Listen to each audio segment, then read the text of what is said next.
India versus New Zealand अब final होगा in the Ahmedabad stadium, जो कि बहुत ज़्यादा नैश साबित हो रहा है इंडिया के लिए over the last few years.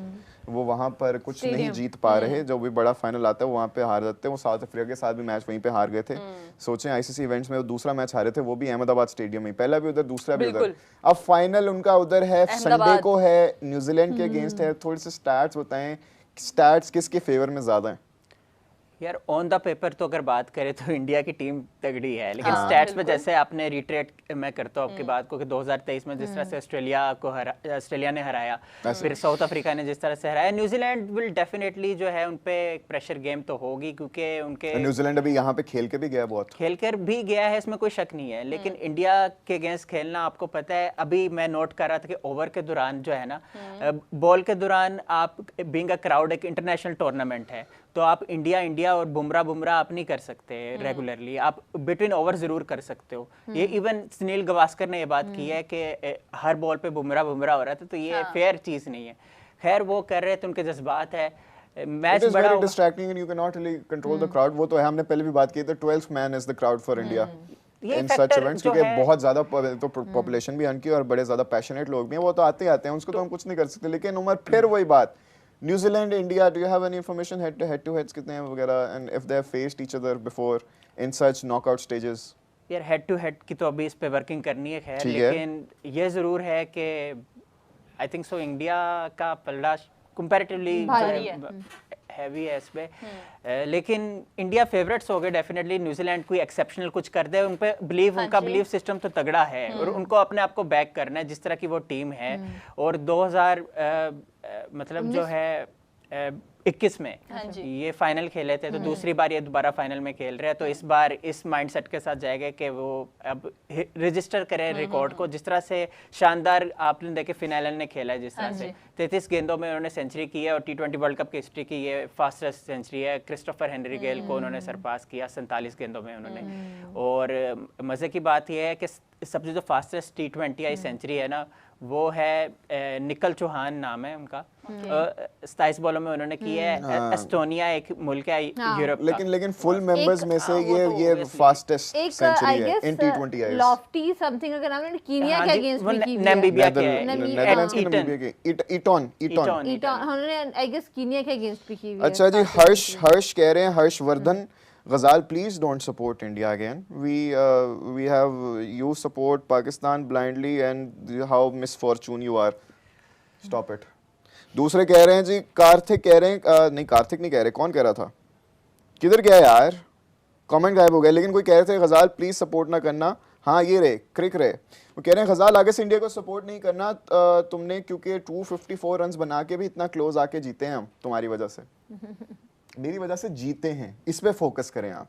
Close हैं उनकी वजह से जीते, मेरी वजह से, because I was supporting, that is the reason. और देखिए हाईएस्ट स्कोर्स भी इस टूर्नामेंट के, जो जेसन बेथल है, क्या नाम है इनका पूरा, जेसन ही है, Jacob Bethel has gone to number 2, number 1 पे हैं समरा जी, जो कि कैनेडियन थे, उन्होंने 110 न्यूजीलैंड को, युवराज समरा नंबर 2 पे, बेथल 3 पे एलन निसांका, और फिर साहिबजादा फरहान, जिनकी 2 सेंचुरीज थी।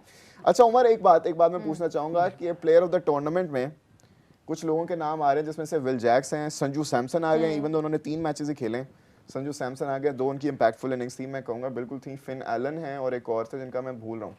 तो यहाँ पे आपको लगता है कि नॉमिनीज में साहिबजादा फरहान को भी होना चाहिए था?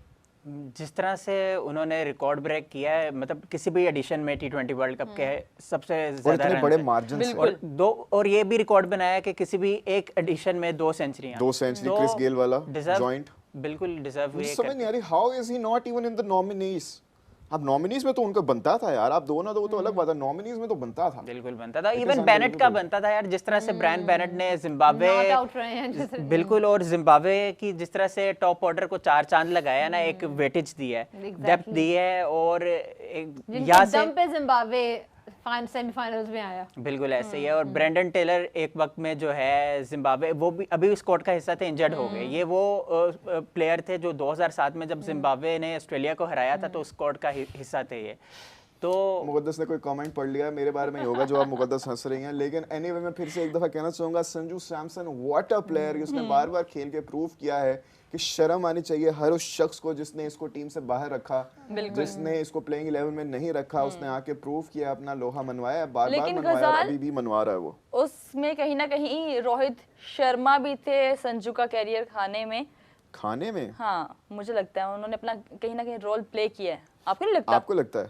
हाँ, मुझे मुझे आपकी इस बात से मैं एग्री नहीं करूंगा। ये इल्जाम रोहित के ऊपर लगा है। नहीं, मैं आपकी इस बात से मैं एग्री नहीं करूंगा, क्योंकि देखिए रोहित, अगर ये रोहित की जगह रिजू भाई होते, रोहित पे अकेले पे नहीं, MS धोनी के ऊपर भी ये इल्जाम लगा है। देखिए हर किसी का अपना टाइम आता है। जब इंडिया की बात ये है कि इंडिया के पास कंपटीशन बहुत तगड़ा है, बहुत तगड़ा है, जिसकी वजह से ऊपर आना इज वेरी। अभी भी आप देखें एक और इनके पास काफी कमाल ओपनर है, Yashasvi Jaiswal. Shubman Gill technically sounded irrespective of the fact कि स्ट्राइक रेट क्या है, technically sounded player, very good. वो फ्यूचर के फैब 4 में आता है। आप जायसवाल को देख लें, आप शुभमन गिल को देख लें, और ऐसे प्लेयर की जरूरत होती है, क्योंकि उन्होंने अपने वाइस कैप्टन को बाहर कर दिया गिल राहुल को। नहीं है तो उनके पास प्लेयर्स इतने ज्यादा मुकद्दस, तो ये नहीं कहूंगा किसी का भी अच्छा करियर नहीं, खाया है। MS जो धोनी के ऊपर इल्जाम लगाया ना, वो युवराज के वालिद ने लगाया। युवराज वो का तो पुराना हो तो चुका है अलग ना, था, वो भी मैं उसी पे आने लगा था वैसे कि ये भी उन्होंने एक कहा था, एग्जांपल है। मिस्टर योगराज ने कहा था। लेकिन इधर से ये जितना भी रोहित शर्मा ने खेला है, इट्स नॉट लाइक रिजू भाई की तरह हो कि वो सर्टन तरह वो खेलते थे, ऐसे नहीं करते थे, वैसे नहीं करते। उन्होंने जितना खेला है, जो इंडिया के लिए किया है, इट इज रिमार्केबल। सी उनकी बहुत बड़ी लेगेसी है। तो ये नहीं हम कह सकते कि वो अनजस्टली खेल के उन्होंने करियर खा लिया किसी का। उन्होंने जो भी किया डंके की चोट पे किया और अपना लोहा मनवाया है। अब वो गए हैं, जिसकी वजह से अब वो दरवाजे खुले हैं, सबके लिए दरवाजे खुले हैं। ईशान किशन भी है, जायसवाल भी है, अब संजू सैमसन भी है। अभी आप देखें जिस दिन जायसवाल, अभी जो टॉप 5 स्ट्राइक रेट के लिहाज से बैटर्स हैं ना, उनमें 3 इंडियंस हैं। कौन? अभिषेक, संजू और जायसवाल हाईएस्ट स्ट्राइक रेट में। तो देखिए अभी वो जो हाईएस्ट स्ट्राइक रेट वाला जो है टॉप 5 में, वो बाहर बैठा है। क्यों? कंपटीशन इतना तगड़ा है। यस, हम कहते हैं ना कि हम प्लेइंग 11 से ज्यादा कभी-कभी मुझे इंडियन की बेंच स्ट्रेंथ स्ट्रांग लगती है। और हमारे पास तो कुछ वैसे भी नहीं है ही भाई। उनके जो हमारे पास- प्लेइंग 11 खेल रहे होते हैं ना, हमें तो ना उनसे उम्मीद है, ना जो हमारे बेंच पे बैठे, ना हमें उनसे उम्मीद है, जो सही और मुकद्दस- साफ सी बात है। हाँ। इसके आपको अलावा पता कोई है नहीं। हाँ। जो ओडीआई वर्ल्ड कप आने में मुश्किल से 10 से 11 महीने रह गए हैं। अच्छा, और जो हमने अब एडिशंस किए न्यू प्लेयर की, क्या आपको लगता है कि वो मतलब इन एडिशंस का मतलब ये है ना कि वो ओडीआई वर्ल्ड कप खेल रहे के लिए भी हैं? ready और किया अब जा रहा है मुश्किल उनको। से मेरे ख्याल से पाकिस्तान कोई 12-13 ओडीआई खेल लेगा ओडीआई वर्ल्ड कप से पहले, या हद 15 कोई एक मगर आपको आध लगता और है ये जो प्लेयर्स अब unusual आ खेल गई रहे हैं, हैं? इन्हीं प्लेयर्स को हम ओडीआई के अंदर भी लेकर जाएंगे और इन्हीं को तैयार कर रहे हैं हम? देखिए पहले तो क्लैरिटी लेके आनी चाहिए सब लोगों को। मतलब प्लेयर्स पे सिर्फ अकाउंटेबिलिटी पहली बात नहीं होनी चाहिए। जो लोग इनको इंडक्ट करते हैं वो जो है स्केप नहीं कर सकते। बार बार ऐसा नहीं हो सकता, क्योंकि हम क्रिकेट से प्यार करने वाले लोग हैं। बचपन से इस शौक की वजह से अपना टाइम बहुत ज़ाया कर दिया, और अब तकलीफ होती है क्योंकि बार बार वो डिबैकल होता है। और ये कोई सोल्यूशन नहीं थी कि आप प्लेयर्स पे फाइन कर दो।